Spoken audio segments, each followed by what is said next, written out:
What's good, YouTube? We back with another reaction video. I want to say I appreciate anybody that just tuned into the video. Make sure you like, comment, subscribe. More videos coming soon. I appreciate all the love that I've been getting towards the channel. That shit really mean a lot, yo. Like, I don't know. I was not expecting to be at this many subscribers at this time. But I hope y'all enjoying y'all day, y'all night, whenever y'all seeing this. Make sure y'all go grab some water, some fruit, crackers, chips. Good chips, though. Don't be eating chips every fucking 5 seconds. Like, to have a bag of chips once in a while is okay, but eating that shit all the time, nah, chill.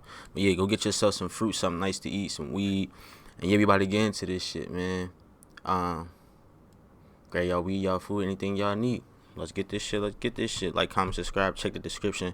I do music also. Man, you know I get down, bro. Don't play with me about my child. I make y'all move. So he was threatening at the door to like blow my house up. Okay. Whoever live here, I'll make all you move about my kid. I'll blow this to the next street with me. Florida deputies respond when a 911 call reports multiple explosions in a West Palm Beach neighborhood. But what begins as a routine emergency dispatch quickly takes a turn as investigators uncover a deeper conflict and a neighborhood feud that may have finally reached its breaking point. What the f is that? The following report is based on official police records, and most of the footage has never been seen before until now. Please note that all persons charged with a crime are presumed innocent unless and until proven guilty in a court of law. 911, where is the location of your emergency? It's not an emergency. Okay. Well, I don't know. I just walked out front and my windshield smashed, and all I can see from my camera is what looks like fire, an explosion. Moments later, deputies arrive on scene. You might be able to see stuff that I can't see. Like I said, I don't have a flashlight. You can smell the gas from right here. It smells really bad. And then when you get here, you look up here, see the bag. She hasn't seen it. No, she. Fuck, the nigga threw a C4 at him. He threw a grenade on their porch. The fuck he got going on? Talking, she hasn't seen this. Was y'all messing with his kids? All this. There's more over here. There's this piece right here. Whatever this is, like it looks like a pipe bomb. Oh. Then it blows over here on my truck. And then if you look over here, there's a bullet hole. I noticed this with my cell phone. Also, Now he just pointing out all types of shit. so on this side, He threw a pipe bomb and shot at y'all. you smell the gas? Yeah. Yeah. On this side here, I don't know what this is, but I know it wasn't here yesterday, and I don't know what this is, what it came from, but it's like all over my tire of my truck. Ross guides the officer through the extensive damage and debris left behind by the explosion. But with only flashlights to illuminate the scene, the full extent won't be clear until daylight. think they just put it right there and exploded. They had to have thrown it, because if they would have put it there, that camera and that camera would have picked them up. Was this windshield broken before? No. They threw that shit out the window or whatever, across the street, whatever the fuck they did. They definitely threw that bitch. That's why it broke the fucking window, along with blowing up the vibrations and shit. But at the same time, they threw that shit. Because like Bull said, they would have been on the camera. Walking You up. have video? Through that bitch. You can't see anything on the video. No? No, it's all like, she's got it on her thing. I'm scared to throw this. At approximately 3 a.m., Tiffany's porch surveillance captures the first explosion. Before the blast. So let's say this. A nigga is not about to, definitely a nigga, yes. A nigga ain't about to go blow your porch up for no reason. They did something that was worth him feeling like he should go blow their porch up. And then he mentioned the kids. So I feel like y'all either was messing around with his kids, saying shit, did something. We gonna get down to the bottom of this, but he ain't blow y'all porch up for no reason. Y'all did something to aggravate this nigga. A faint sound can be heard. Something being thrown, striking an object, and then a sudden detonation. Damn. However, it isn't until 3:40 a.m. when Tiffany and Ross wake to the sound of two more explosions. That camera's angle suck. Damn.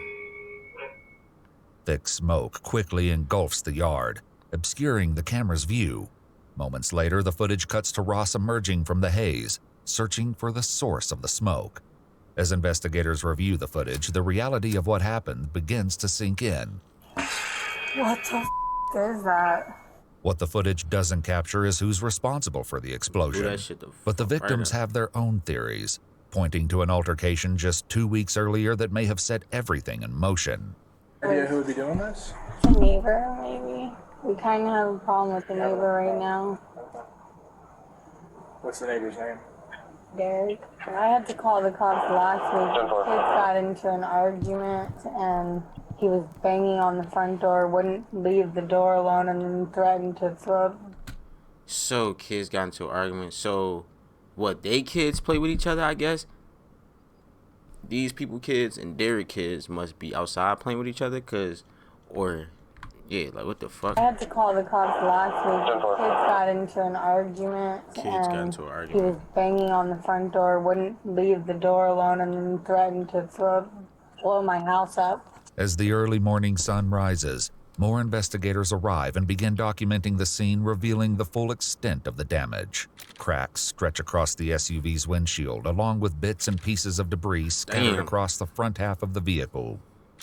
Nearby, one of the truck's passenger windows was pierced by a small projectile, shattering it, and a strange brown powder was found covering one of its tires. Detectives also located a clear plastic bottle lodged under the truck. Scattered across the ground and throughout the yard, investigators also found remains of fireworks from the brand World Class Fireworks. Around 6 a.m., investigators attempt to make contact with Derek Sheely at the residence Ross and Tiffany mentioned, but no one answers the door. However, 6 hours later, they're approached by Derek's wife, Jera Sheila Gomez, who has questions of her own. Oh, what's shit. going on? That's Derek's wife. Your neighbors had something blow up in their front yard. Okay, that was the boom that we heard last night. Yeah. Where is Derek now? I don't know. He's probably at work somewhere. Well, do you guys want to see if Derek is inside? Yeah, we will. Is that the thing? Yeah. Oh, okay, yeah, you guys can come in and see this. Okay, tell you what, hold on 1 second for me. Okay, that's no problem because he doesn't live here. Yeah, no problem. We were all up late last night. We all heard the boom. We all came out here to see what was going on. And Derek actually, and my daughter, they came out here to ask everybody if they were okay. Yeah. And everybody said they were okay. Okay. I guess Derek has had some ongoing problems with the folks whose car got blown up this morning. He had one argument weeks ago. Okay. Based on the dog said, "Fuck all this shit. I'm taking this shit." He said, "Man, one fuck all the talk." argument weeks ago. Based on evidence that we found at the scene, there is a search warrant being requested right now to search to make sure that there is no evidence of any explosive devices in there. Oh my God. Okay. With the warrant finally cleared, officers and investigators move in, beginning their search of the house and surrounding property. Canine units are called in to assist, searching for any hidden clues. Inside the house, investigators discover the same brown powder found on Ross's truck tire, resting on the lid of the trash can. When they open it, they find numerous pieces of consumer pyrotechnic packaging. Among the debris, they also find a plastic water bottle wrapper, matching the one found under Ross's truck. The K9 units were alerted to a cabinet in the garage where more fireworks were found, including the same world-class fireworks brand. This nigga just be building bombs. So either he know how to make it. It seemed like he make fireworks. That's what it looked like. It looked like bro know how to make fireworks. But of course, if you know how to make fireworks, you know how to make an explosive in general. Because a firework is explosive, but it's just not too crazy like a fucking straight up bomb. But like you can make it into that, just adding a little few things. I ain't gonna lie. Discovered at the scene of the explosion. On December 18th, 2024, a warrant for Derek Sheely's arrest was signed, charging him with possession of a destructive device resulting in property damage. Later that evening, Sheely was arrested by the Okeechobee Police Department at approximately 6 p.m. Just 1 day later, on December 19th, investigators made contact with Sheely at the Palm Beach County Jail, where they conducted an interview. What do you know about my area? So they said something about a explosive device and the destruction of property. Gotcha. You familiar with the incident that brought all this on? I'm kind of familiar, but I'm I don't understand why I'm here for What do you know of the incident? I just know some loud noise went on a house next door to where I was at, and that was the last time I heard about anything. But this whole thing, it blows me because it blows you. Literally, pause. when it comes to that neighborhood, I help everybody in that neighborhood. Can't nobody in that neighborhood say one bad thing about me. Not to my face. Yeah. Like that. As Derek claims to have been a helpful neighbor, the victims offer their own account, detailing a more recent conflict with him that they believe triggered the explosion. Thank you. What was the altercation about, if you don't mind me asking? Oh, it was just something with the kids. Keep saying that. He said, the fuck is it? His kids got into it with our boys. Okay. They were picking on her son. She got mad, came outside, told their kids, hey, if you don't got nothing nice to say, leave my kids alone, stay the out of our yard, stay the off our porch when she didn't cuss, when we're not home. Okay. That's what it is. Now you're gonna say, well, she didn't cuss. No. See, this is the thing. And I wish we all had the ability. Just be honest. If you cuss, then cuss. If she didn't, then you didn't. Maybe she didn't cuss, maybe she did. But at the same time, yeah, it's like, I hope just be honest. And the black nigga and his kids, they better be honest too. Because definitely when kids get into it, that shit a problem. I remember growing up, somebody used to always try to go tell my mom some shit. Oh yeah, he did this. Oh yeah, bruh, like, the whole time you're not about to say what your kid did though. You're gonna say what I did. No, what the fuck did he or she do to make me do what the fuck I did? That's the question. But hey, she came back. Win some, you lose some. I'm getting ready to leave. The girl's out there running her mouth, talking about her, but she's not outside. I don't pay no attention. I leave. I believe him. 30 minutes after I'm gone, he comes over here banging on the door. And that's when white boy slid. He was threatening at the door to, like, blow my house up. Okay. Investigators questioned Derek about the altercation between the children that led to him visiting the victim's house on July 7th. And then my wife called me hysterical, and I'm like, what are you talking about? I'm down the street. So I went, knocked on the door. I was like, hey, come outside and talk to you, Tiffany. She like, no, I ain't coming outside. Get the f out my property. I'm like, I'm trying to understand what happened with you and my daughter. Oh, I ain't got this stuff. I'm calling the police. I was like, man, listen, all I'm trying to do is figure out what happened. And listen, just when it comes to my kids, you got. Everybody think like that though. When it comes to my kids, I'm not playing. When it comes to my kids, and a lot of people say that shit. So yeah, that's the same way, vice versa. When it comes to other people's kids, they're not gonna play. When it comes to your kids, they're not. Nobody gonna play about their fucking kids because it's their kid. So a lot of people don't care about their kids, and a lot of people do. So it's like it go both fucking ways, bro. It's just take people to understand, communication, and also take the kids to listen and obey you to be like, all right, let me not. Because let's say you and the neighbor have a talk. All right, yeah, let's say your kid don't know nothing now. All the adults had a talk. When the kid's outside playing, the adults is not outside 24/7 watching. So now you don't know if the kid end up going over the yard anyway, or the other kid end up going. Like, you never know. All you could do is raise your kid that just mind is, like, to do the right shit. Say the right thing, you know what I'm saying? You don't go and treat her like she's an older person. I understand that too. Left at that. Derek's recount of events paints a far more civil dispute. This, however, contrasts with what the investigators have already seen firsthand, thanks to Tiffany's surveillance footage. I'm not opening the door. What happened with my daughter? I have no idea what happened to your daughter. See, instead of saying you have no idea, that's where it could have just been like, what, did y'all say anything? Did something happen? Do y'all not want them playing together? Like, why are nobody being mature about this? How about we just say, listen, have all the kids outside. Listen, you stop playing with them. You stop playing with them. Everybody, you're not friends, whatever. Y'all can't play together. Let's just stop this now. That's how grown folks supposed to do this shit. All this back and forth bullshit is annoying. My daughter said you called her and some. Oh, that's hilarious. Maybe you should look at your camera to see if there's. I just looked at my camera. My son and your son playing with water, and he came and my daughter. Okay. Daryl, that has nothing to do with. See. I'm a grown woman. I do not. Yeah, a grown woman that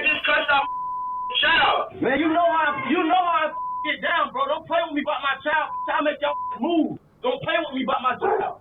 Who give a fuck whoever the live here. I'll make all you move about my kids. Where bro went wrong at, blowing up the crib.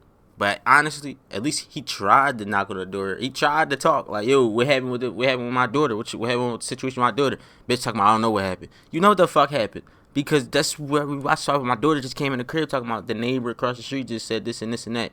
So now, as a parent, of course, I would have had my daughter with me, though. And we went over there, bang. And then you bring your parent, you come outside and get your son. And then we all outside together trying to figure out this shit. Like, listen, all right, well, don't do that. You don't treat this person like that if you don't want to. And now we all get understanding instead of this weird-ass stupid shit. Shit can be so simple, When investigators confront Derek with the footage, So simple. his silence speaks volumes. He blew the crib up for sure. I don't recall. I don't recall. Derek also claims the fireworks they found in the house were leftovers from last year's 4th of July.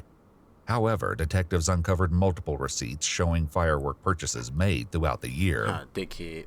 One receipt in particular stands out, showing his wife purchasing fireworks on July 4th, 2024, just 19 days before the explosion on July 23rd. While the fireworks receipts raise questions, investigators confront Derek with the most critical piece of evidence. Additionally, we have your DNA on parts of the devices that were used at that house. That can't be possible. See, this is where you fuck up at. Well, you still good because you ain't in front of a judge yet, but you kind of fucking up because, like, they already know you did it. They already got the evidence in this. It'd be different if they didn't check your house already and see that you got fireworks, the water bottle, same drums underneath the truck, everything matching up. It'd be different. Nigga, they literally have all types of evidence that they fucking need to be like, yeah, you did this shit. Other than that, if I was him, and I knew that they came to my crib, like I asked my girl, like, yo, the cops went in there and saw, yeah, they went and searched the crib, I'm automatically, damn, I know they found that shit because I put it in the trash. Like, damn, I knew fuck. To where they came in here, I'm like, listen, let me be honest with y'all officers. Yeah, she was a call. I did what I had to do. I don't mean it, no type of way, but hey, I don't play with my kids. Simple as that. Take the charge and go the fuck home. Or take the charge, have somebody bet. You're like, man, shit be so simple. Get up here and lie. And definitely, nigga, you ain't even cover your tracks up, nigga. You're fucked. Nigga, you're going to get charged with this. Like, they go through processes. They ran it. You're already in our system. You're cooked. We know. Yeah, you're in the system. It's your DNA on it. Just say okay, or say nothing. You're done. Okay, this is a straightforward case. Yeah. You made threats. We found the stuff in your house, the same fuse is used, and to top it off, your DNA is on the devices. It's nobody else. Can't be possible. Bro, you guys are a habitual liar. Nigga, it's possible. You're cooked. I get to keep denying it. It's not a murder. You didn't kill a nigga or do no wild shit. Well, this is kind of wild. You threw fireworks, but it ain't all that. But yeah, you ain't kill nobody. Nor, bro, they have, like, bro, they got all this evidence. You're cooked. You're not getting. I could see if you knew, like, all right, yeah, I covered up my tracks. There's no way they could figure out this. There's no way they could know I did this. There's no way. You wasn't even smart enough to wear fucking gloves by making this shit to where your DNA wouldn't even be on the, like, or nothing. So, what, nah, you're fucked, bro. This is your chance now to come clean, Derek. I mean, you cooked. Then you were the one that put together these devices. They don't got you on camera, but they got all the evidence they need to say, fuck it, it's you. I can't sit here and tell you a lie. Okay, that's wow. Show somebody else how to put them together. Put what together? He tried to trick him. How you put it together? Put what These together? were underneath Red's truck. Okay? Pipe on the baby and down. Never seen one of them in my life. Hey, yo. Derek steadfastly denies he got that bitch tied up there. Any involvement in the crime. As the pressure mounts, he ultimately requests a lawyer and decides to end the interrogation. After the interrogation, Derek makes multiple phone calls from jail to his wife on a recorded line. In one call, he expresses an alarming thought, saying, The only way I can get out of this is if I throw my son under the bus, and that What? Sheely Jr. would only get a slap on the wrist. Investigators approached Gomez in a later interview to confront her about these comments. You know, I don't know if you've had a chance to talk to Derek much since he's been incarcerated, but, you know, we've, unfortunately now our DNA tests have come back, and so they've indicated that Derek is one of the profiles that we recovered on that device. However, there is a second profile on that device too. So we're trying to narrow down, you know, who else might have handled this thing, you know, who else might have been involved with it. Or my concern is that, you know, Derek might think that it would be easier to have somebody else take the fall for this as opposed to him, particularly things like your son. No, that's not gonna happen. Yeah. Has he mentioned that? No. He said something about that he was questioned about it. Yeah. And was it with you? Mm-hmm. And then that you asked him, was it you? Was it your son? Mm-hmm. Yeah. And that was the end of it? Yeah. Okay. This is just not my problem. Not my problem. You know? Whoever's She DNA not is trying on to be that, involved in this shit. that's on them. I have nothing to do with any of that. After his arrest on December 18th, 2020, At least she ain't rat. At least she ain't say no, it was his DNA. She just said whoever is, I don't have nothing to do with that. I don't know who did what or what it is, but hey, that shit got nothing to do with me. At least she ain't rat and say, oh yeah, he did it. He was making that shit last night. 4, Derek Sheely was denied bond and charged with possession of a destructive device resulting in property damage. He's pleaded not guilty, and his next court hearing is scheduled for April 29th, 2025. As the case continues to unfold, the full extent of Sheely's involvement in the explosion remains to be determined. Okay, so now I ain't gonna lie, that wasn't that bad. But yeah, man, I'm gonna catch you on the next one, dog. We out.